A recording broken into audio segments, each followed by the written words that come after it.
Le village des technologies de l'information et de la biotechnologie, VITIB, veut s'entourer de partenaires investisseurs de renom, en mesure de financer, réaliser et exploiter ces infrastructures dans une formule gagnant-gagnant. Pour ce faire, il a organisé, les entre 20 et 21 octobre, des journées dénommées « Investir au VITIB », au cours desquelles, des opportunités uniques d'investissement ont été présentées aux entreprises désireuses de s'y implanter.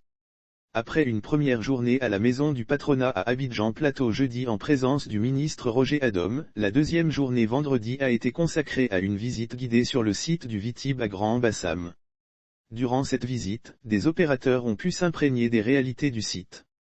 Le directeur général, Philippe Pango, a présenté une quinzaine de projets, à une cinquantaine d'entrepreneurs, pouvant être réalisés sur cette zone de 624 hectares mobilisée par le gouvernement ivoirien pour la matérialisation de sa vision ville intelligente intégrée, où l'on vit, travaille et s'amuse.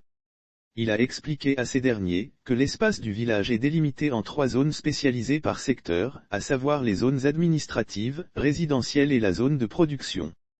Les projets concernent le secteur de l'hôtellerie, de la santé, clinique médicale, des tours jumelles de haut standing sur plus de 16 000 m², une université, un centre des congrès, un centre culturel, un centre commercial, des loisirs, logements, de l'éducation-formation, des services.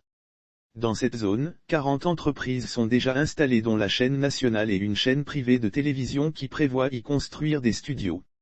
En termes d'avantages, des exonérations fiscales et douanières pour tout investissement dans les infrastructures sont prévues dans le plan de masse. Philippe Pango a aussi indiqué que le VITIB a 320 hectares sur l'île de Vitré et qu'il s'attaquera d'ici 5 ans à des projets.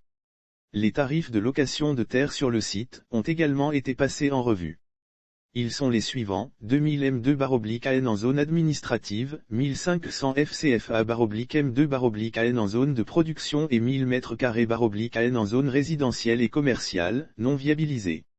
Et les redevances sur le chiffre d'affaires est de 1% pour les entreprises accompagnatrices, non éligibles au régime de la zone franche.